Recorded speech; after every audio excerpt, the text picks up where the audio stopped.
Hello friends, welcome back to our channel. और आज की इस वीडियो में हम लोग बिहार स्टेट एग्जामिनेशन 2024 के paper 2 computer science video series में यूनिट 3 एंड यूनिट 4 की एमसीक्यूज देखने वाले हैं, that is data structure and algorithm. और लास्ट वीडियो में मैंने digital logic and computer organisation and architecture unit के एमसीक्यूज डिस्कस किए थे। तो आज की इस वीडियो में हम लोग स्टेट के सिलेबस के अकॉर्डिंग यूनिट 3 एंड यूनिट 4 की 30 एमसीक्यूज देखने वाले हैं।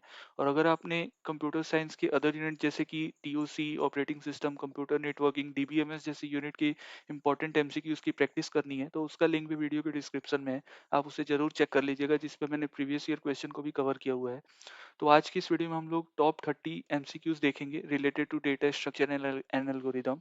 तो फ्रेंड्स, वीडियो शुरू करने से पहले अगर आप चैनल पर नए हैं और चैनल को अभी तक सब्सक्राइब नहीं किए, तो प्लीज़ चैनल को सब्सक्राइब कर ले। और अगर आपको वीडियो अच्छी लगे तो वीडियो को लाइक करें और अपने दोस्तों के साथ शेयर करना ना भूलें। तो आइए शुरू करते हैं। हमारा फर्स्ट क्वेश्चन है कि what is the disadvantage of array data structure. So array data structure का डिसएडवांटेज पूछा गया है। तो हमारे ऑप्शंस हैं कि the amount of memory to be allocated should be known beforehand, and option B is key element of an array can be accessed in a constant time. Option C is elements are stored in a contiguous memory block, and the last option is multiple other data structure can be implemented using array. सबसे पहले तो हमें ये समझना पड़ेगा कि array क्या होता है। तो एरे जो है, हम डेटा स्ट्रक्चर को दो भाग में बांटते हैं। The first one is linear data structure and the second one is non linear data structure. हमारा जो एरे डेटा स्ट्रक्चर है वो लीनियर कैटेगरी में लाई करता है। तो एरे डेटा स्ट्रक्चर में क्या करते हैं हम, तो array data structure is just the collection of elements of similar type. तो सेम टाइप के जो एलिमेंट्स होते हैं उनको कलेक्ट करने का काम हम एरे डेटा स्ट्रक्चर की हेल्प से करते हैं।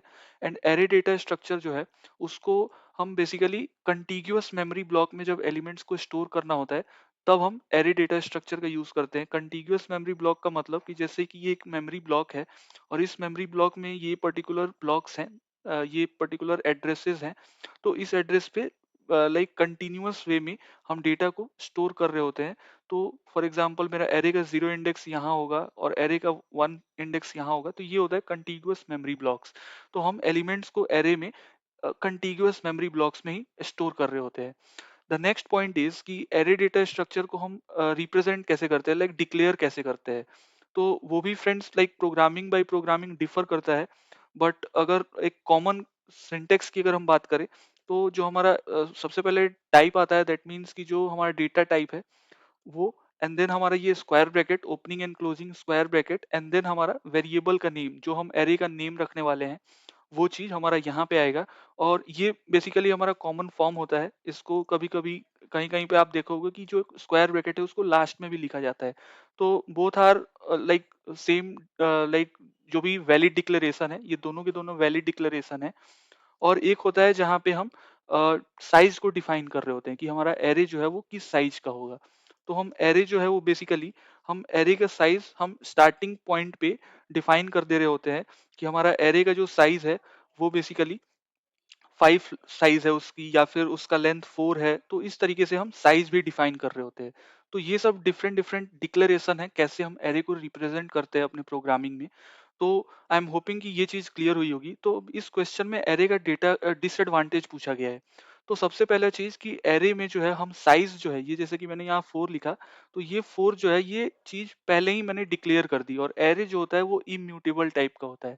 दैट मीन्स कि अगर हमने एक बार एरे की साइज को डिफाइन कर दिया, तो फिर हम उस एरे की साइज को बढ़ा घटा नहीं सकते। दैट मीन्स कि वो एरे जो है वो फिक्स हो गया, उसकी साइज फिक्स हो गई, वो इम्यूटेबल है। दैट मीन्स, तो एरे जो है उसकी मेमोरी जो है उसको हम बिफोर हेड ही हमें पता करनी चाहिए, और वो चीज पता चल जाती है। दैट मीन्स कि कितनी साइज होने वाली है उस एरे की, वो चीज। तो the amount of memory to be allocated should be known beforehand, ये चीज गलत है। So this is what the disadvantage is. So option A is the correct answer. That means कि हम प्रोग्राम करने से पहले ही उसकी साइज डिफाइन कर दे रहे हैं, बट प्रोग्राम करने के बाद या फिर ड्यूरिंग द प्रोग्रामिंग हमें हो सकता है कि हमारे साइज को बढ़ाना हो, या फिर उसकी साइज उसमें वेस्ट हो जाए। तो इस तरीके से हम उसको रीमॉडिफाई नहीं कर सकते। तो वो चीज फिक्स है, ये चीज ही इसका डिसएडवांटेज है। I am hoping it is clear. And option B, that is कि हम एलिमेंट जो भी एरे का है उसको हम कांस्टेंट टाइम में एक्सेस कर पाते हैं, बिगो ऑफ वन टाइम में हम उसको एक्सेस कर पाते हैं। तो वो चीज that is the true statement, and option C is की कंटिगुअस मेमोरी ब्लॉक, जैसे कि मैंने यहाँ बताया, and the last option is कि multiple other data structure can be implemented using array. तो आपने सुना होगा कि हम जो हमारा स्टैक है उसको हम रिप्रेजेंट कर पाते हैं एरे के इम्प्लीमेंटेशन से, क्यू है हमारा, तो इस तरीके से हम अदर जो डेटा स्ट्रक्चर है उसको भी हम इम्प्लीमेंट कर सकते हैं using arrays. So option A is the disadvantage of array data structure. So the correct answer is option A. The next question is ki what is the maximum number of swaps that can be performed in the selection sort algorithm? So selection sort algorithm जो है उसका उसमें हम कितने like maximum number of swaps पूछे गए हैं। तो सबसे पहले तो सिलेक्शन सॉर्ट क्या होता है, तो सिलेक्शन सॉर्ट एक तरीके की सॉर्टिंग एल्गोरिदम है जो कि अनस्टेबल होता है नेचर से। तो सिलेक्शन सॉर्ट में हम बेसिकली हमारे पास एक इनपुट में एक एरे होता है, और उस एरे में हम क्या करते हैं, हमारे पास डिफरेंट डिफरेंट यहाँ नंबर्स होंगे, लाइक यहाँ पे 2 है, फिर हमारे पास मैं कोई भी एक रैंडम वैल्यू ले ले रहा हूँ, 2 है, 3 एंड 1 है। तो ये हमारा फॉर एग्जांपल एक एरे है जिसकी लेंथ 3 है और जिसके एलिमेंट्स हैं 2, 3 एंड 1। तो इसमें हमें सिलेक्शन सॉर्ट की अगर मैं जो कॉन्सेप्ट है उसकी अगर बात करूं, तो उसमें हम क्या करते हैं कि हमारा जो सबसे फर्स्ट इंडेक्स पे जो ये एलिमेंट है दैट इज 2, इस 2 को हम क्या कर रहे होते हैं, हम जो इसके बाद में, दैट मीन्स कि ये वाला जो एरिया है, ये वाले जो एलिमेंट्स हैं ये अभी अनसॉर्टेड ऑर्डर में है, तो इनमें हम चेक कर रहे होते हैं कि जो मिनिमम वैल्यू है, दैट मीन्स कि हम इस 2 को कंपेयर करेंगे rest of the array elements की इनमें से सबसे मिनिमम एलिमेंट कौन है। तो when we compare or when we traverse through all the array elements, then we recognize or then we identify कि one is the minimum among all the array elements। तो one जो है उस one को हम क्या करेंगे, उस two से स्वैप कर देंगे, दैट मीन्स कि अब इस 2 के जगह पे 1 आ जाएगा एंड देन 3 एंड देन 2। तो ये होता है हमारा बेसिकली सिलेक्शन सॉर्ट एल्गोरिदम का कॉन्सेप्ट, जिसमें कि हम मिनिमम एलिमेंट को अनसॉर्टेड ऑर्डर जो हमारा है एरे का एलिमेंट्स है उसमें से हम सबसे मिनिमम एलिमेंट को पिक कर रहे होते हैं, और उसके बाद से जो हमारा करंट इंडेक्स है उस इंडेक्स से जस्ट स्वैप कर दे रहे होते हैं। तो इसमें हमें मैक्सिमम नंबर ऑफ स्वैप्स पूछा गया है, जैसे कि यहाँ पे हमने 1 को 2 से स्वैप कर दिया, तो इसमें मैक्सिमम नंबर ऑफ स्वैप्स कितने होते हैं ये पूछा गया है। तो हमारे ऑप्शन है कि n-1, option B is n, and option C is 1, and last option is n-2। तो इसका करेक्ट ऑप्शन हो जाएगा that is option E, that is n-1 number of swaps. और अगर हम बबल सॉर्ट की बात करें, तो bubble sort is again a reliable sorting algorithm which takes n into n-1/2 maximum number of swaps. तो ये भी पूछा जा सकता है कि बबल सॉर्ट में हम कितने नंबर ऑफ स्वैप्स हमें रिक्वायरमेंट होती है, तो वहां पे उसका करेक्ट ऑप्शन हो जाएगा दैट मीन्स कि n इंटू n-1/2। और सिलेक्शन सॉर्ट की अगर हम बात करें then in that case n-1 will be the maximum number of swaps required. So option A is the correct answer. The next question is कि what is the time complexity to insert an element to the rear of the linked list? तो link list क्या होता है, link list is again a linear data structure, जिसमें कि हमारे पास multiple nodes होते हैं और हर एक नोड को हम दो भागों में बांट रहे होते हैं। द फर्स्ट वन जहाँ पे कि हमारा डेटा पार्ट होता है, डेटा जहाँ पे हम डेटा एलिमेंट स्टोर करते हैं, and the next part is address part. Address part में क्या होता है, जो हमारा एड्रेस होता है नेक्स्ट नोड का, दैट मीन्स कि अगर ये मेरा एक नोड एन है, एक ये मेरा नोड एन है, तो इस नोड एन में अब इसके बाद में एक नोड नेक्स्ट n1 होगा, ये फॉर एग्जांपल n2 है, और ये हमारा फॉर एग्जांपल n1 है। तो ये n1 का ये जो एड्रेस वाला फील्ड है, ये फील्ड n2 के एड्रेस को पॉइंट कर रहा होगा, N2 के डेटा मेंबर को, उसके फिर अगेन उसका एक एड्रेस फील्ड होगा जो N3 को पॉइंट कर रहा होगा। तो इस तरीके से हमारा लिंक लिस्ट होता है। तो लिंक लिस्ट में जैसा कि मैंने बताया कि there are two fields in a node, the first field is the data field and the second field is the address field. So address field contains the address of the next node, and data जो है वो हमारा उस particular node का data को hold कर रहा होता है। तो इसमें क्या पूछा गया है कि लिंक लिस्ट एक हमारे पास अवेलेबल है, उस लिंक लिस्ट में हमारा एक फ्रंट एंड होता है और एक रेयर एंड होता है। दैट मीन्स रेयर एंड से आप समझ सकते हो कि the bottom of the link list के सबसे एंड में। तो लिंक लिस्ट के एंड में अगर हमें किसी एलिमेंट को इंसर्ट करना है, इंक्लूड करना है, तो उस केस में हमारा जो टाइम कॉम्प्लेक्सिटी होगा वो कितना होगा। तो हमारा फर्स्ट ऑप्शन है big of N, option B is big of 1, option C is big of log N, and last option is big of n into log n. तो अगर हमें लिंक लिस्ट के लास्ट में इंसर्ट करना है नोड को, तो हमें सबसे पहला ये हमें लिंक लिस्ट को ट्रावर्स करना पड़ेगा till the end of the link list. तो सबसे पहले हमें ट्रावर्स करके लिंक लिस्ट के एंड में पहुंचना पड़ेगा और उसके बाद से एलिमेंट को इंसर्ट करना पड़ेगा। तो हमारा जो टाइम कॉम्प्लेक्सिटी लगेगी वो लगेगी big O of length of the link list. तो लिंक लिस्ट की जितनी लेंथ होगी उसको हम पहले ट्रावर्स करेंगे और उसके बाद end of the link list पहुंचेंगे। That's why option E that is n means n represent the length of the linked list। तो लिंक लिस्ट की जितनी लेंथ होगी उतना ही टाइम कॉम्प्लेक्सिटी लगेगा हमें to insert n element at the rear end of the link list. So option A is the correct answer. The next question is कि what is the outcome of a prefix expression and this is the expression given। So हमारे पास एक prefix expression दिया हुआ है और इसका हमें outcome पूछा गया है, इसका result क्या है ये पूछा गया है। तो सबसे पहले जो भी हमें prefix expression दिया गया है उस prefix expression को हम क्या करेंगे, उसको हम सबसे पहले रिवर्स कर देंगे। तो रिवर्स दैट मीन्स कि 1 हो जाएगा सबसे पहले, देन हमारा 4 हो जाएगा, देन 8 हो जाएगा और फिर हमारा जो डिवीजन ऑपरेटर है वो आएगा और फिर हमारा 2 एंड देन हमारा 3, देन 3 एंड देन हमारा मल्टीप्लीकेशन सिंबल एंड देन हमारा minus and then addition operator. तो जस्ट मैंने क्या किया, ये जो मेरा एक्सप्रेशन है इस एक्सप्रेशन को जस्ट मैंने रिवर्स करके लिख दिया है। तो जस्ट जैसे ही आप रिवर्स इसको कर दोगे और उसके बाद से जस्ट आपको post fix expression find out कर देना है। तो हम क्या करेंगे, हम इस वाले एंड से स्टार्ट करेंगे, दैट मीन्स लेफ्ट से राइट की तरफ हम जाएंगे। तो सबसे पहले हमारे पास वन है, one is what, one is an operand. तो हम वन को अपने स्टैक में, ये हमारा स्टैक है, इस स्टैक में हम उसको पुश कर देंगे। वन को हमने पुश कर दिया, देन हम हमारे पास नेक्स्ट एलिमेंट है फोर, तो हम फोर को भी यहाँ पे पुश कर देंगे। एंड देन हमारे पास है एट, तो हम एट को भी यहाँ पे पुश कर देंगे। एंड देन हमारे पास है डिवीजन ऑपरेटर। तो जैसे ही हम किसी ऑपरेटर, हमारा जैसे ही जो हमारा कर्सर है वो जैसे ही किसी ऑपरेटर को लाइक आइडेंटिफाई करेगा, वैसे ही क्या होगा कि हमारा जो टॉप टू एलिमेंट है, दैट मीन्स कि स्टैक में ये जो हमारे टॉप टू एलिमेंट्स हैं इस एलिमेंट पे वो ऑपरेशन परफॉर्म किया जाएगा। दैट मीन्स कि ये हमारा डिवीजन ऑपरेटर है। तो जैसे ही डिवीजन ऑपरेटर आएगा तो वो ये एट, दैट मीन्स कि एट जो है हमारा एट, एंड ये हमारा डिवीजन ऑपरेटर और ये हमारा फोर। तो हमारा जो रिजल्ट आएगा, result will be nothing but that is two. So हमारा रिजल्ट हो गया टू। तो अब हमारा जो अपडेटेड स्टैक में जो एंट्रीज होगी वो वन तो एज इट इज रहेगी और जो हमारा रिजल्ट आया टू अब वो रहने वाला है। तो एट और फोर जो है उसको हमने पॉप कर लिया और उसके बाद से जो हमारा ऑपरेटर था, जो हमारा डिवीजन ऑपरेटर था, हमने उस दोनों ही जो हमारे like top two elements of the stack थे उस पर हमने डिवीजन ऑपरेटर परफॉर्म किया।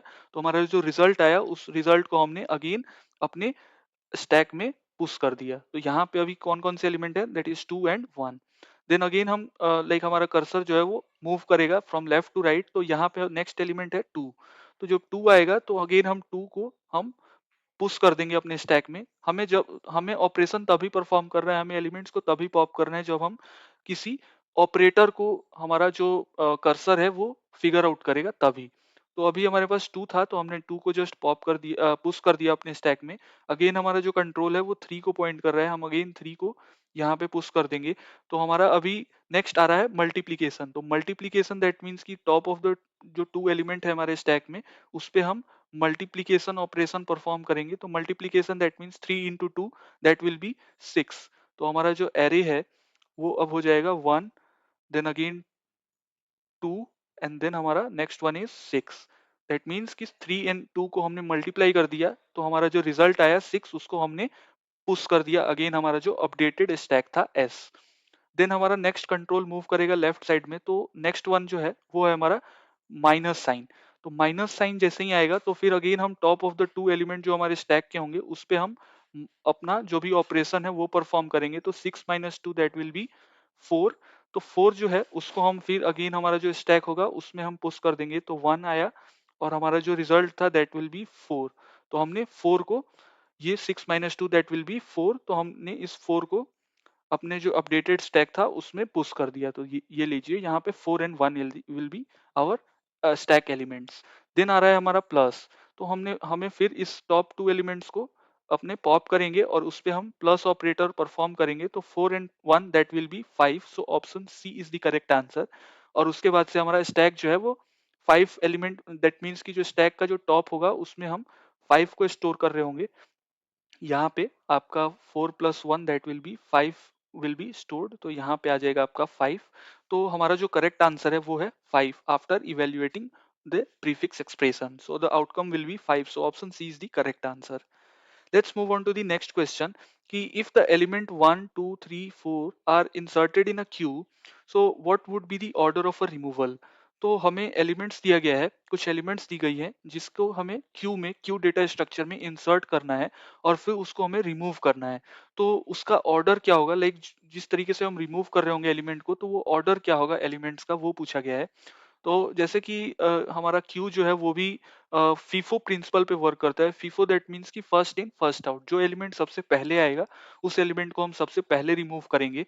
तो क्यू जो है, क्यू भी हमारा एक लीनियर डेटा स्ट्रक्चर होता है जिसमें हमारे डिफरेंट डिफरेंट क्यू के भी टाइप्स हैं, जैसे कि हमारा प्रायोरिटी क्यू है, हमारा डी क्यू है, डबल इंडेड क्यू है, फिर हमारा लाइक इनपुट रिस्ट्रिक्टेड क्यू है, आउटपुट रिस्ट्रिक्टेड क्यू है, ऑर्डिनरी क्यू है, लीनियर क्यू जिसे बोलते हैं हम। तो हमारे पास different different types of queue भी हैं जिसमें हम मेजरली दो ऑपरेशन परफॉर्म करते हैं। The first one is the in Q operation. In Q means कि हम एलिमेंट को इंसर्ट कर रहे हैं क्यू में, that process is known as in queue operation. And the second one is dq operation. Dq operation means ki the process where we removing an element from the queue data structure, so that will be called dq operation. So इस question में जैसे कि one है, सबसे पहले one आया तो हमने वन को पुश कर दिया, उसके बाद से टू आया तो हमने टू को भी पुश कर दिया, देन हमारे पास थ्री आया, थ्री को हमने पुश कर दिया, देन हमारे पास फोर आया तो हमने फोर को पुश कर दिया। तो अब आएगा हमारा रिमूवल प्रोसेस। रिमूवल प्रोसेस जिसको आप डीक्यू प्रोसेस भी बोलते हो, हम डिलीट कर रहे हैं एलिमेंट को। तो हमारा सबसे पहले इस क्यू में कौन सा एलिमेंट इंसर्ट किया था, that is one. So one को ही हम सबसे पहले रिमूव करेंगे, जैसे कि queue follows the FIFO principle, first in first out. तो first in first out that means कि जो फर्स्ट एंटर किया था उसी को सबसे पहले एग्जिट करना होगा। So one is the correct answer, कि वन जो है वो सबसे पहले रिमूव होगा। तो वन, एंड देन हमारा टू आएगा। टू पे हमारा जो फ्रंट दो, इसमें भी दो पॉइंटर होते हैं बेसिकली, एक होता है हमारा एफ दैट डिनोट्स की फ्रंट, फ्रंट एंड, और एक होता है हमारा रियर एंड। तो front end and rear and होता है। फ्रंट एंड जहां से कि हम एलिमेंट को लाइक डिलीट कर रहे होते हैं, और रियर एंड होता है जहां पे हम एलिमेंट को इंसर्ट कर रहे होते हैं। तो जैसा कि हमने यहाँ पे फ्रंट से सबसे पहले वन को रिमूव किया, फिर फ्रंट जो है वो टू पे स्वैप कर गया, टू पे रिप्लेस हो गया, तो हमने टू को फिर रिमूव किया। उसी तरीके से फिर फ्रंट जो है हमारा थ्री पे जाएगा तो हम थ्री को फिर रिमूव करेंगे, और उसके बाद से हमारा जो फ्रंट है वो रियर तक पहुंच जाएगा, तो फिर हमारा फोर भी रिमूव हो जाएगा। उसके बाद से हम फ्रंट को आगे करेंगे, दैट शोज की क्यू जो है वो हमारा अंडर फ्लो स्टेट में चला गया है, क्यू जो है वो हमारा एम्प्टी है।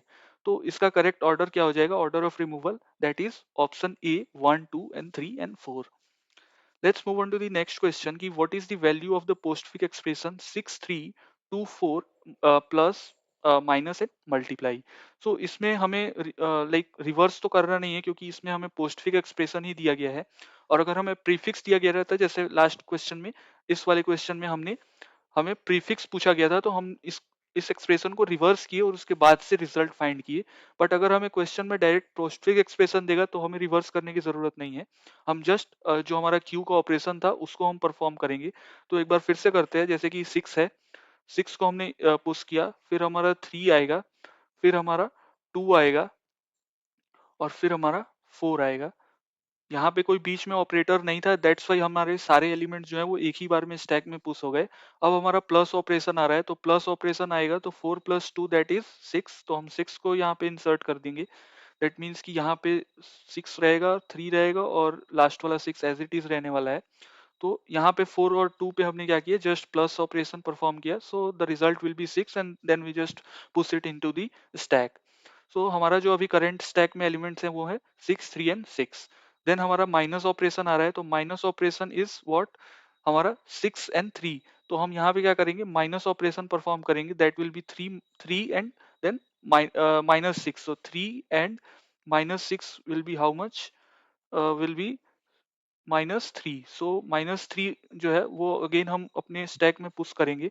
तो हमारा जो स्टैक है वो कैसा अब रहने वाला है, उसमें सिक्स एज इट इज रहेगा, और यहाँ पे आ जाएगा माइनस थ्री। तो माइनस थ्री और सिक्स को अब हम क्या करेंगे, मल्टीप्लाई करेंगे। तो मल्टीप्लाई करने पे हमारा जो रिजल्ट आएगा six into minus three, that would be minus eighteen. So option E is the correct answer.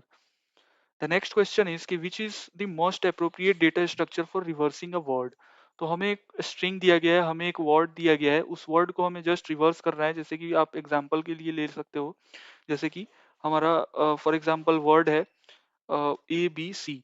तो इस ए बी सी को जस्ट हमें रिवर्स करना है, दैट इज कि हमें जो आउटपुट चाहिए वो सी बी ए के फॉर्म में चाहिए। तो हम क्या करेंगे, हम एक स्टैक लेंगे और उस स्टैक में क्या करेंगे, हम जस्ट ए बी सी को पुश कर देंगे।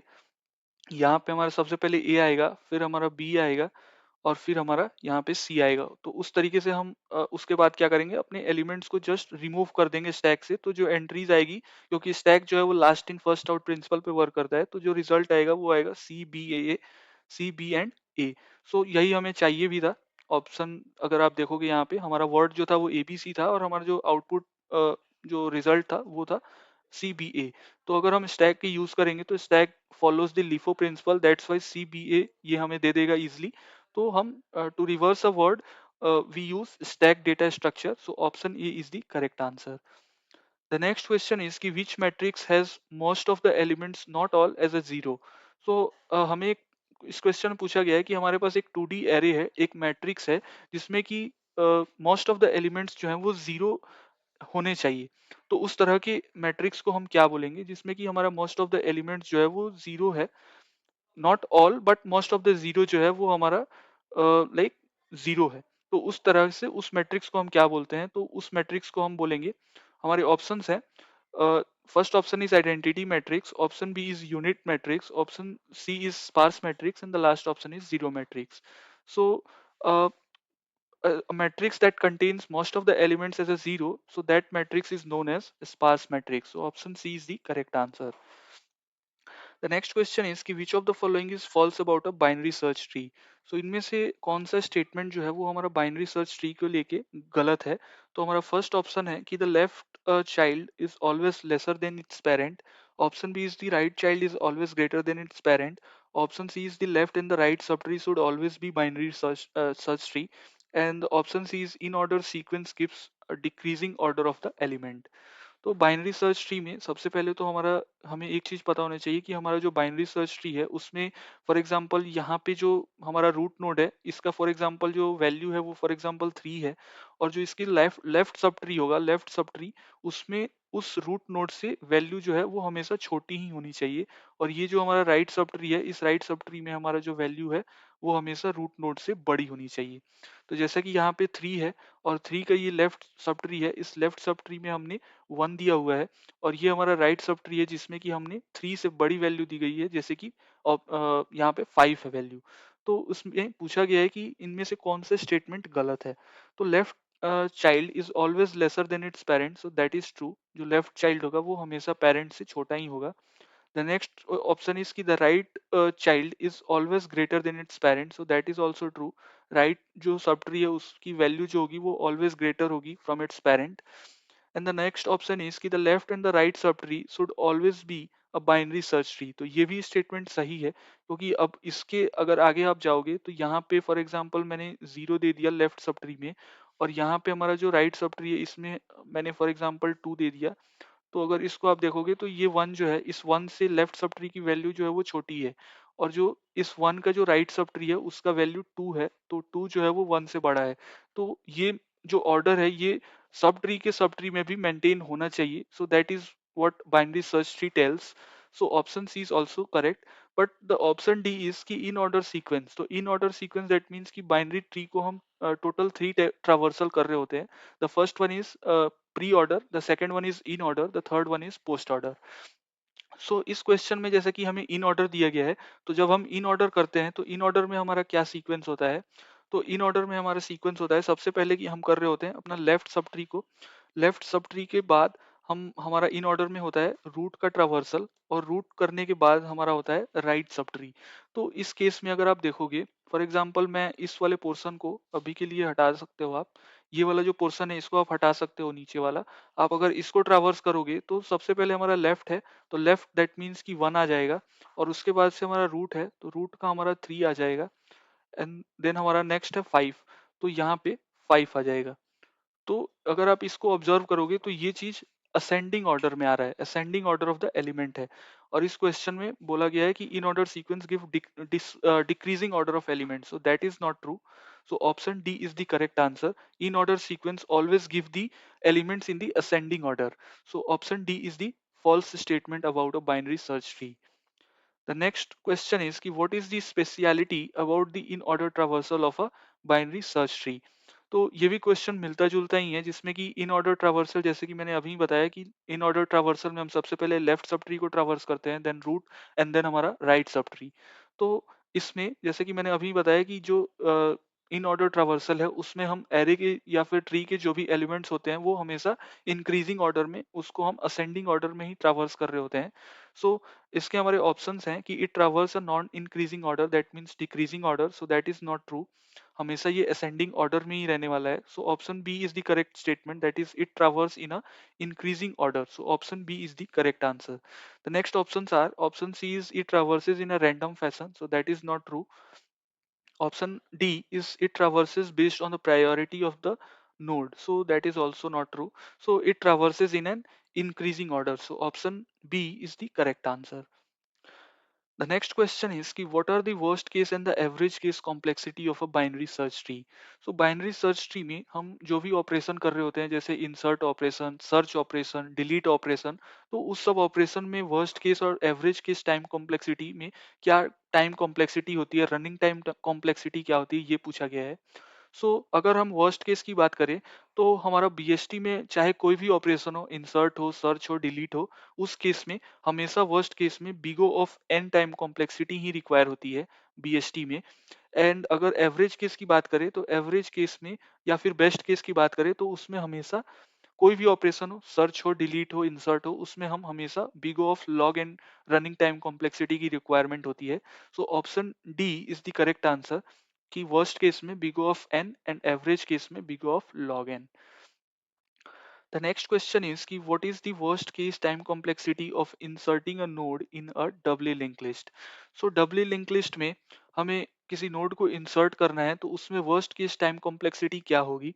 तो इसके हमारे ऑप्शन है big O of N log n, option B is big O of log n, option C is big O of N, and last option is big O of one.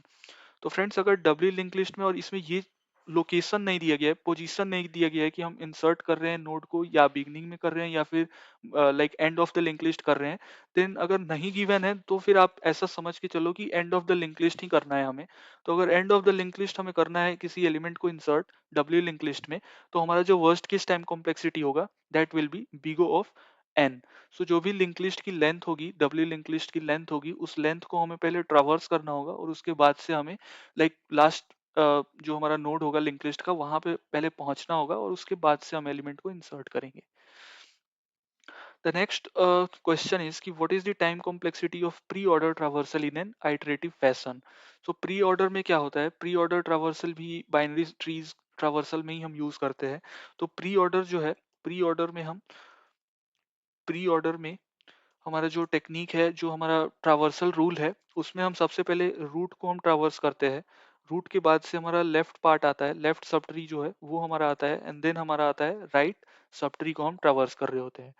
और हमारा एक और बच गया पोस्ट ऑर्डर, जैसे कि मैंने अभी थोड़ी देर पहले इन ऑर्डर का बताया था और यहाँ पे post order and pre order का है।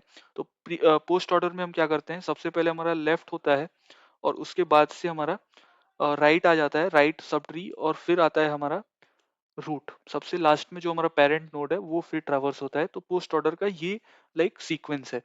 तो ये बेसिकली तीन ट्रावर्सल टेक्निक है जो आप हमेशा ध्यान में रखना, क्योंकि इससे क्वेश्चन पूछे जा सकते हैं। आपको ट्री दे दिया जा सकता है और उसका आपको in order, pre order, post order traversal निकालने को पूछा जा सकता है। तो these are the important question from tree. तो ये चीज आप फ्रेंड्स जरूर ध्यान में रखिएगा। तो इस क्वेश्चन में what is the time complexity पूछी गई है प्री ऑर्डर ट्रावर्सल की। तो हमारा फर्स्ट ऑप्शन है big O of one, option B is big O of N, option C is big O of log N, and the last option is big O of N log N. So इसका correct option हो जाएगा option B, that is big O of log N. So option B is the correct answer. The next question is कि the balance factor of a node in a binary tree is defined as. सो हमें एक binary tree दी गई है, binary tree में हम balance factor कैसे निकालते हैं ये पूछा गया है।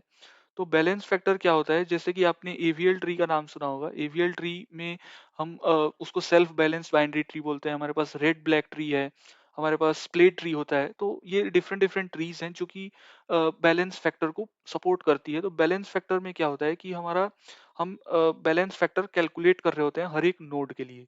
और बैलेंस फैक्टर हम लाइक जो एक्सेप्टेबल फैक्टर होता है वो होना चाहिए, आइदर 1 होना चाहिए, 0 होना चाहिए, या फिर -1 होना चाहिए। तो अगर इन तीनों में ही है हमारा जो बैलेंस फैक्टर है, वो कैसे कैलकुलेट करते हैं वो अभी हम डिस्कस करेंगे। तो बैलेंस फैक्टर जो है वो आइदर 1 होना चाहिए, 0 होना चाहिए, और -1 होना चाहिए for every node. Then and then we can say that this particular tree is in the balance binary tree और बैलेंस एवीएल ट्री, और जो भी बैलेंस ट्री हम बोल सकते हैं।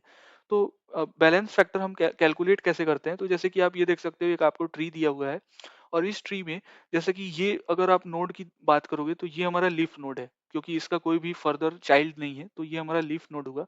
तो इस लीफ नोड पे हम जो बैलेंस फैक्टर जो कैलकुलेट करते हैं, उसमें क्या होता है कि जो हमारा राइट सब ट्री है, इसका राइट सब ट्री जो होगा, और इसका लाइक इसका जो लेफ्ट सब ट्री होगा, और इसका जो राइट सब ट्री होगा, उसको हम माइनस कर रहे होते हैं। दैट मीन्स कि जो एल है, एल से मेरा मतलब ये है कि number of left tree, left node, and उसको हम माइनस करते हैं जो हमारा राइट नोड होता है, राइट नोड का जो काउंट है उससे। तो जो हमारा लेफ्ट है उससे हम माइनस कर रहे होते हैं राइट सब ट्री को, और इससे हम बैलेंस फैक्टर निकाल रहे होते हैं। जैसे कि अगर आप इस नोड की बात करोगे, तो इस नोड का अगर हम लेफ्ट सब ट्री काउंट करें तो 1 है, तो यहाँ पे 1 आ जाएगा। और इस वाले की तरफ से अगर राइट सब ट्री काउंट करें तो ये भी 1 है, तो 1 - 1 दैट विल बी 0।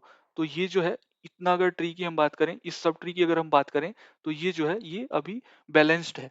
तो इस क्योंकि इसका जो बैलेंस फैक्टर है वो 0 है। और अगर हम इसकी बात करें, तो यहाँ पे अगर आप कैलकुलेट करोगे, ये जो हमारा रूट है, तो इसका अगर हम लेफ्ट चेक करेंगे, तो लेफ्ट में हमारा ये 0 और ये 1, तो यहाँ पे टोटल 2 आ रहे हैं, तो 2। और यहाँ से हमारा जो राइट सब ट्री है ये 1 ही है, तो 2 - 1 हो जाएगा। दैट मीन्स की रिजल्ट विल बी 1। तो हमारा जो ये बैलेंस फैक्टर है वो 0, 1 या फिर -1 अगर है, तो वी कैन से दैट कि the tree is in the balanced state. तो इस केस में ये भी जो ट्री है, इसका भी आप अगर कैलकुलेट करोगे हर एक नोड का, तो हर एक नोड जो है वो इन्हीं तीनों जो हमारा वैल्यू है, इसी तीनों वैल्यू में लाई करेगी। That's why we can say that this is a balance tree. तो हमारा जो ऑप्शन है, करेक्ट ऑप्शन है, वो हो जाएगा ऑप्शन सी, जिसमें कि हम लेफ्ट सब ट्री की हाइट जो है उसको हम माइनस कर रहे होते हैं लेफ्ट राइट सब ट्री। तो height of left sub tree minus height of right sub tree is known as the calculation of balance factor of a node in a binary tree. So option C is the correct answer. The next question is कि what is the advantage of a hash table over BST? So BST के comparison में hash table की क्या advantages हैं? तो हमारा first option है कि hash table has a better average time complexity for performing insert, delete and search operation. Option B is hash table requires less space. Option C is range query is easy with the hash table. Option D is easier to implement. So hash table जो है, hash table has always a better average time complexity for performing insert, delete or search operation. So option E is the correct answer. The next question is कि dash is a class of a decision problem that can be solved by a non-deterministic polynomial algorithm. So इसके हमारे option है NP, option B is P, option C is hard and option D is complete. So इसका correct option हो जाएगा option ए। NP class के जो भी problems होते हैं उसको हम उसको सॉल्व कर पा रहे होते हैं नॉन पॉलिनोमियल टाइम कॉम्प्लेक्सिटी में। So NP problems are those problems which can be solve by a non deterministic polynomial algorithms और इन अ पॉलिनोमियल टाइम। तो एनपी जो प्रॉब्लम्स हैं, उस एनपी प्रॉब्लम में क्या होता है, सबसे पहला आता है हमारा एनपी प्रॉब्लम, और उस एनपी प्रॉब्लम को हम फर्दर रिड्यूस करते हैं। दैट मीन्स कि ये आप अगर एरो से समझोगे तो ये एक बड़ा सा सर्कल है, और इस बड़ा सा सर्कल को मैं अब एक छोटे सर्कल से रिप्रेजेंट कर रहा हूँ। दैट मीन्स कि हमने इसको थोड़ा रिड्यूस कर दिया। तो रिड्यूस करने के बाद उस एनपी प्रॉब्लम को रिड्यूस किया हमने, तो प्रॉब्लम बना, वो प्रॉब्लम को हम बोलेंगे that is NP complete problem. तो जैसे ही इस एनपी प्रॉब्लम को हमने रिड्यूस किया, तो जो प्रॉब्लम बना उसको हमने बोला कंप्लीट प्रॉब्लम। और फर्दर इसको जब हम रिड्यूस करेंगे, दैट मीन्स कि जो सर्कल का साइज है अब और छोटा हो गया, तो इसको हम बोलेंगे हार्ड प्रॉब्लम। तो ये एनपी हार्ड और एनपी कंप्लीट यही होता है। तो एनपी कंप्लीट में क्या होता है कि वैसे प्रॉब्लम्स जिनको हम पोलिनोमियल टाइम में सॉल्व कर पा रहे हैं using non polynomial you know running algorithm, so अगर हम उससे सॉल्व कर पा रहे होते हैं तो वो होता है एनपी प्रॉब्लम। और एक ऐसा प्रॉब्लम है दैट मीन्स कि problem is set to be NP complete if it is reducible to another problem X which is known as an NP problem, so उसको हम बोलते होते हैं एनपी कंप्लीट। दैट मीन्स कि एक प्रॉब्लम एक्स है और उस प्रॉब्लम को हम एनपी कंप्लीट तभी बोलेंगे जब एक नोन प्रॉब्लम वाई है जो कि एनपी प्रॉब्लम है, तो उस एनपी प्रॉब्लम को is reducible to problem X, then we known as कि X is a NP complete problem. तो ये चीज है। तो इसमें हम हमारा जो करेक्ट ऑप्शन हो जाएगा वो हो जाएगा एनपी। एनपी जो है, NP is a class of decision problems that is not easy to solve but it is easy to verify by a non-deterministic polynomial algorithms. Let's move on to the next question कि the problems that cannot be solved by any algorithms are called। तो वैसे problem जिसको हम किसी भी algorithm से solve नहीं कर सकते तो वैसे प्रॉब्लम को हम क्या बोलते हैं? तो हमारा फर्स्ट ऑप्शन है tractable problem, option B is intractable problem, option C is undecidable problem and last option is decidable problem. So वैसे problems which cannot be solve by any of the algorithm, और वैसे problem जिनके लिए कोई algorithm exist नहीं करता तो वैसे प्रॉब्लम को हम बोलते हैं option C that is undecidable problem. So those problem which cannot be solved by any of the algorithms, so these problems are known as undecidable problem। और इसका एग्जांपल है आपका halting problem। तो halting problem का कोई भी algorithm exist नहीं करता और we cannot solve it by any of the algorithm which is in the market। so वैसे problem को हम बोलते हैं undecidable problem। तो फ्रेंड्स, अभी तक अगर आपको वीडियो अच्छी लग रही हो तो वीडियो को जरूर लाइक कर दे, और अगर आपको कोई अभी तक डाउट है तो प्लीज हमें कमेंट में शेयर करें। और फ्रेंड्स, अगर आपने चैनल को अभी भी सब्सक्राइब नहीं किया तो प्लीज़ प्लीज़ चैनल को सब्सक्राइब कर लें। और फ्रेंड्स, हम लाइक 2K के बहुत ही नज़दीक हैं, 2000 सब्सक्राइबर के। तो आप अपना सपोर्ट ऐसे ही बनाए रखें और ज़्यादा से ज़्यादा चैनल को और वीडियो को शेयर करें। तो फ्रेंड्स, आते हैं अपने नेक्स्ट क्वेश्चन पे। नेक्स्ट क्वेश्चन इज कि which of the following is not a in place sorting algorithm by default. So इनमें से कौन सा जो सॉर्टिंग एल्गोरिदम है वो इन प्लेस सॉर्टिंग एल्गोरिदम नहीं होता है? नॉट है क्वेश्चन में। तो इन प्लेस सॉर्टिंग एल्गोरिदम क्या होता है, पहले तो आपको ये समझना पड़ेगा। तो इन प्लेस सॉर्टिंग एल्गोरिदम में हमारे पास जो भी एक ऐसा प्रॉब्लम भी होता है जहाँ पे हम अगर बिगर साइज का अगर इनपुट दे रहे होते हैं तो वो फेल करने लगता है। दैट मीन्स कि उसकी जो टाइम कॉम्प्लेक्सिटी है वो एक्सीड कर जाएगी और वो अलग अलग तरीके का अनवांटेड बिहेवियर शो करेगा। तो इन प्लेस सॉर्टिंग एल्गोरिदम का मतलब क्या होता है कि हम वैसे सॉर्टिंग एल्गोरिदम जिसको बिगर साइज के भी अगर इनपुट दे रहे हैं, बिगर साइज का इनपुट लेंथ है अगर, तो उस केस में भी वो सेम रनिंग टाइम रिक्वायरमेंट होगी, उसको सेम टाइम कॉम्प्लेक्सिटी में ही उस बिगर साइज के प्रॉब्लम को भी सॉल्व कर लेगा। तो वैसे प्रॉब्लम को हम बोलते हैं इन प्लेस सॉर्टिंग एल्गोरिदम। मैं एक बार फिर से बता रहा हूँ कि इन प्लेस सॉर्टिंग एल्गोरिदम में क्या होता है कि फॉर एग्जाम्पल कि हमारे पास कोई ऐसा प्रॉब्लम है जिसकी इनपुट साइज हमने एकाएक बढ़ा दी, उसको बिगर साइज का जब हमने इनपुट लेंथ दिया एज ए इनपुट, तो वो ऐसा नहीं होना चाहिए कि वो अनवांटेड बिहेवियर शो करने लगे, वो फेल हो जाए, टाइम लिमिट एक्सीडेड आने लगे। तो वो चीज़ नहीं होनी चाहिए। वो जो उसका नॉर्मल बिहेवियर है, अगर वो इनपुट लेंथ 5 के लिए अगर वो n log n time complexity दे रहा है, तो वो 1000 इनपुट लेंथ के लिए भी n log n time complexity ही देना चाहिए। तो ऐसे सॉर्टिंग एल्गोरिदम को हम बोलते हैं इन प्लेस एल्गोरिदम। तो इनमें से वो इन प्लेस एल्गोरिदम नहीं है, ये पूछा गया है। तो हमारा फर्स्ट ऑप्शन है merge sort, option B is quick sort, option C is heap sort and the last option is insertion sort। so हमारा करेक्ट ऑप्शन हो जाएगा option E that is merge sort। The next question is कि which of the following problem cannot be solved using recursion। so recursion क्या होता है? तो recursion भी एक प्रोग्रामिंग टेक्निक है जिसमें कि हम एक फंक्शन को उस फंक्शन के अंदर ही दोबारा से कॉल कर रहे होते हैं। तो function calls itself, that is known as recursion. So recursion में हम इनमें से कौन सा प्रॉब्लम को सॉल्व नहीं कर सकते? सो हमारे फर्स्ट ऑप्शन है कि factorial of a number, option B is nth Fibonacci number, option C is length of a string and the last option is problem without base case. So हमारा correct option हो जाएगा option D that is problem without base case, क्योंकि अगर किसी problem में base case ही हम define नहीं करेंगे तो हमारा जो वो फंक्शन का कॉलिंग है वो इनफाइनाइट तक चला जाएगा, इनफाइनाइट ही कॉल होते रहेगा। कोई भी ऐसा बेस केस नहीं आएगा जहाँ पे वो प्रॉब्लम, जहाँ पे वो इनफाइनाइट कॉलिंग है वो स्टॉप हो। तो इस तरीके से हमारा जो फंक्शन की कॉलिंग है वो इनफाइनाइट हो जाएगी और हम उस प्रॉब्लम को कभी भी सॉल्व नहीं कर पाएंगे। तो रिकर्सन में हम हमेशा एक बेस केस डिफाइन करते हैं, बेस केस दे रहे होते हैं जिसमें कि उस स्टेट पे आकर के हमारा प्रॉब्लम जो है वो, हमारा जो फंक्शन की कॉलिंग है वो स्टॉप हो जाए। तो बेस केस ही अगर हम किसी प्रॉब्लम में नहीं देंगे, so we can not solve that problem using recursion. So option D is the correct answer. The next question is कि out of the following which property algorithm does not share? So algorithm की following set of properties होती है। algorithm अपने आप में एक finite set of rules होता है जिसमें कि हम define कर रहे होते हैं कि हम एक problem को कैसे solve करेंगे। सो एल्गोरिदम की कुछ फॉलोइंग प्रॉपर्टीज हैं, जैसे कि हमारा जो एल्गोरिदम है वो, लाइक हमारा इनपुट लेंथ जो है वो फाइनाइट होना चाहिए, वो कितना जनरल है, कितना वो लाइक अंडरस्टैंडेबल है। तो ये सारे जो हैं ये एल्गोरिदम की प्रॉपर्टीज है। तो इनमें से कौन सा एल्गोरिदम का प्रॉपर्टी नहीं है ये पूछा गया है। तो हमारा फर्स्ट ऑप्शन है कि इनपुट इनपुट की जो साइज है वो भी एक फाइनाइट लेंथ की होनी चाहिए। Option B is finiteness, option C is generality, option D is constancy.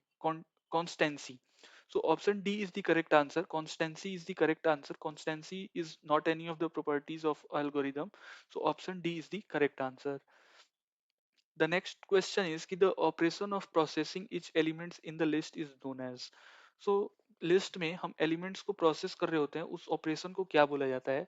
सो हमारे ऑप्शंस हैं, first option is sorting, option B is merging, option C is inserting and the last option is traversal. So the operation of processing each element in the list is known as option D, that is traversal. So traversal हम बोल रहे होते हैं हमारे list में जितने भी elements हैं उस एलिमेंट्स को हम एक एक करके ट्रावर्स कर रहे होते हैं, एक एक करके आइटरेट कर रहे होते हैं, प्रोसेस कर रहे होते हैं, तो उसको हम, उस प्रोसेस को हम ट्रावर्सल ऑपरेशन, ट्रावर्सल टेक्निक बोलते हैं. Let's move on to the next question कि in a pre-order traversal of a binary tree the second step is. तो जैसा कि मैंने अभी बताया कि प्री ऑर्डर ट्रावर्सल में हम सबसे पहले हमारा रूट को हम ट्रावर्स करते हैं, उसके बाद हमारा लेफ्ट सब ट्री आता है और उसके बाद से हमारा राइट सब ट्री आता है. तो इसमें भी प्री ऑर्डर ट्रावर्सल में हमारा सेकंड स्टेप क्या है ये पूछा गया है. तो हमारा फर्स्ट ऑप्शन है ट्रावर्सल, ट्रावर्स द राइट सब tree, option B is traverse the left sub tree, option C is traverse right सब tree and visit the roots and the last option is visit the root. तो second step की अगर बात की जाए तो second step में हम सबसे पहले तो हमारा रूट आता है और उसके बाद से हम लेफ्ट सब ट्री को ट्रावर्स कर रहे होते हैं. तो हमारा जो सेकंड स्टेप है वो होता है लेफ्ट सब ट्री को ट्रावर्स करना. So option B is the correct answer. The next question is कि the problem of finding a path in a graph that visits every vertex exactly once is called. तो इस में क्या कहा गया है कि एक हमें ग्राफ दिया गया है, उस ग्राफ में हमें लाइक पाथ को हम फाइंड कर रहे होते हैं और उसमें जितने भी नोड हैं, जितने भी वर्टेक्सेस हैं, उस वर्टेक्स को हम हमेशा एक ही बार ट्रावर्स करने चाहिए. तो उसमें क्या होता है, मैं एक एग्जांपल दे रहा हूँ, जैसे कि ये हमारा एक हो गया नोड और एक हमारा ये हो गया, एक हमारा ये हो गया और एक ये हो गया फॉर एग्जांपल. तो ये फॉर एग्जांपल एक तरीके का आप समझ सकते हो कि ये ग्राफ है जिसमें कि एक साइकिल बन रहा है. मैं डायरेक्शन अभी नहीं दे रहा हूँ, तो आप समझ सकते हो कि यहाँ पे एक साइकिल बन रहा है, यहाँ से यहाँ फिर इधर इधर. तो इस तरीके से एक साइकिल बन रहा है इसमें.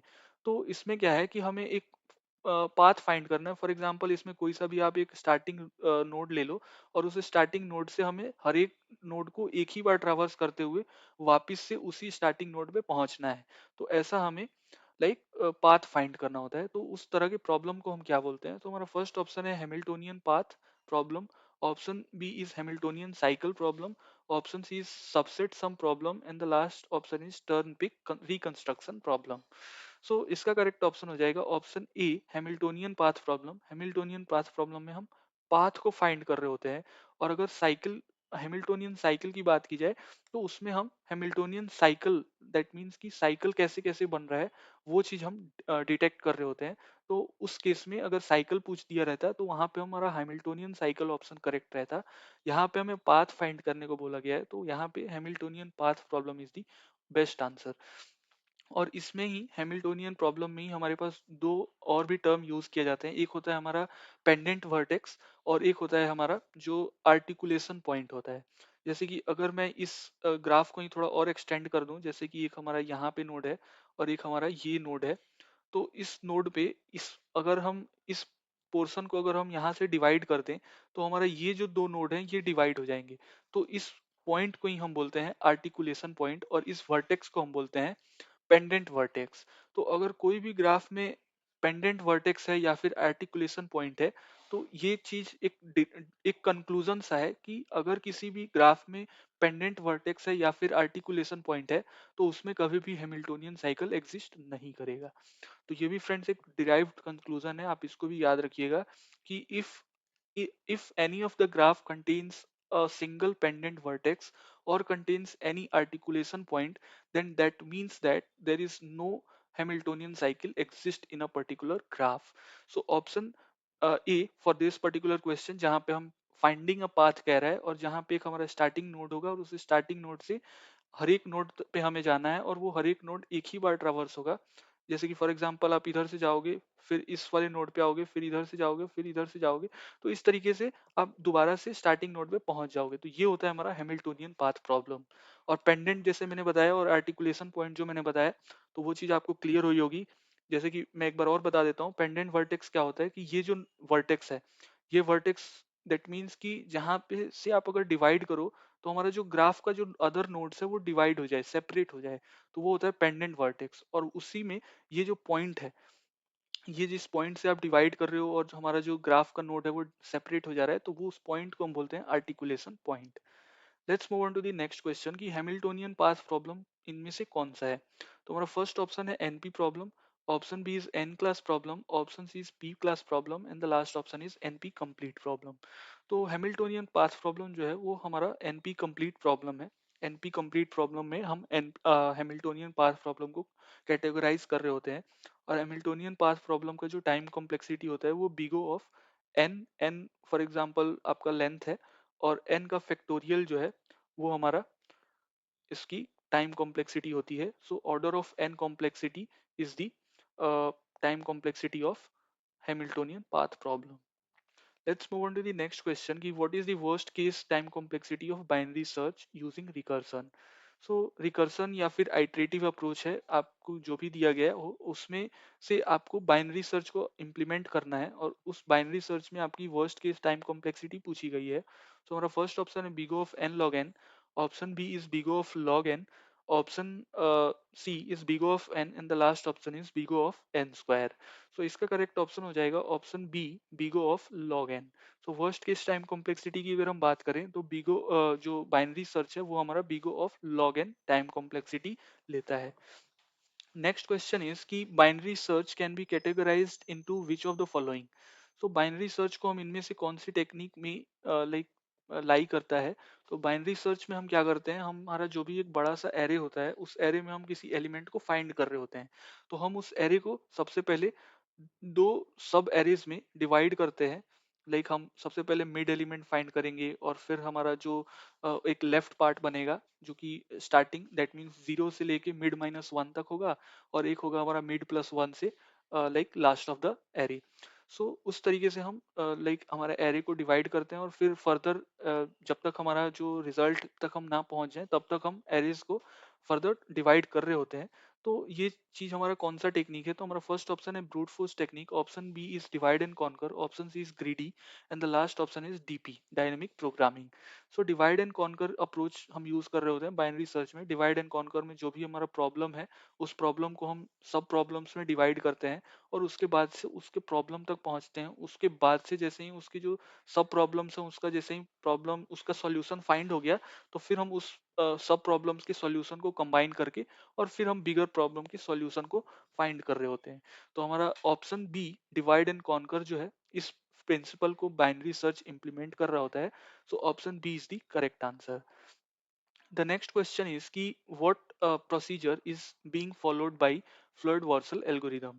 सो फ्लड वार्सल एल्गोरिदम जो है ये हमारा डीपी टेक्निक का यूज करता है, दैट मीन्स कि डायनेमिक प्रोग्रामिंग का यूज करता है और डायनेमिक प्रोग्रामिंग में हम बॉटम अप अप्रोच यूज करते हैं। So option B is the correct answer, जहां पे हम बॉटम अप प्रोसीजर यूज करते हैं फ्लड वार्सल एल्गोरिदम में, जहां पे हम all pair shortest path algorithm find कर रहे होते हैं। और ये बेसिकली डायरेक्टेड ग्राफ्स में हम यूज करते हैं, जहाँ पे हमारे को एक हर एक लाइक जो भी हमारा लिंक है, जो भी हमारा लाइक एंट्री है, जो भी नोड दो नोड्स आपस में जो कनेक्ट है उस नोड पे हमेशा हम वेट गिवन कर रहे होते हैं, वेट असाइन करते हैं, जैसे कि इस नोड से इस नोड पे पहुंचने के लिए ये हमारा डायरेक्टेड हो गया, और इस नोड से इस नोड पे पहुंचने के लिए आपका जो कॉस्ट है वो 2 है। तो इस तरीके से हम फ्लोइड वर्सल में हर एक नोड से all pair shortest path find कर रहे होते हैं, और हर बार ये डायरेक्टेड ग्राफ्स में ही फॉलो किया जाता है। The next question is कि process of removing an element from an stack is called। तो stack से element को remove करने के process को क्या बोला जाता है? तो stack से जब भी हम element को remove करते हैं तो उसको हम बोलते हैं pop, और जब भी हम element को insert कर रहे होते हैं या append कर रहे होते हैं तो उसको बोला जाता है push। So process of removing an element from the stack is called as pop। Option D is the correct answer। The next question is कि in a stack if a user tries to remove an element from an empty stack is called। So एक stack हमें given है और उस stack में से empty stack given है, और उस empty stack में से अगर user कोई element को remove करना चाहेगा तो उस condition को हम क्या बोलेंगे? तो हमारे पास for example एक empty stack है और इस stack से हमें element को remove करना है, तो remove करने के लिए हमारा जो condition बनता है वो होता है underflow condition। Under flow is the correct answer. और अगर हमारा एम्प्टी जो स्टैक है, स्टैक अगर फुल रहता तो उस केस में अगर हम किसी एलिमेंट को इंसर्ट कर रहे होते तो उस टेक्निक को हम बोलते हैं ओवरफ्लो कंडीशन। और फ्रेंड्स आज का हमारा लास्ट क्वेश्चन है, और इस पीडीएफ का लिंक आपको टेलीग्राम पे मिल जाएगा। टेलीग्राम का लिंक आपको इस वीडियो के डिस्क्रिप्शन में होगा, आप वहां से उसको ज्वाइन कर लें, आपको इसका पीडीएफ वहां पे मिल जाएगा। तो फ्रेंड्स आज का हमारा लास्ट क्वेश्चन है कि the data structure required for a breath first traversal on a graph is. So breath first traversal जो हम ग्राफ में यूज करते हैं, जहाँ पे हम लाइक जो भी नेवरिंग नोड्स है उस नेवरिंग नोड्स को पहले आइट्रेट कर रहे हैं, उसको हम पहले लाइक उसको हम ट्रावर्स कर रहे होते हैं, और उसके बाद से हम जो नेक्स्ट लेवल पे जो उसके डेप्थ में जो नोड्स हैं उसको फिर उस पे जंप करते हैं। तो ब्रेथ फर्स्ट सर्च में हम सबसे पहले जो भी नेवरिंग नोड्स है उसको पहले फिनिश करते हैं, उसको आइट्रेट करते हैं, और उसके बाद से हम फर्दर उसके चाइल्ड पे मूव करते हैं। तो ब्रेथ फर्स्ट सर्च में हम कौन से डेटा स्ट्रक्चर का यूज करते हैं? तो इसमें हमारे ऑप्शन है stack, option B is array, option C is queue, and the last option is tree.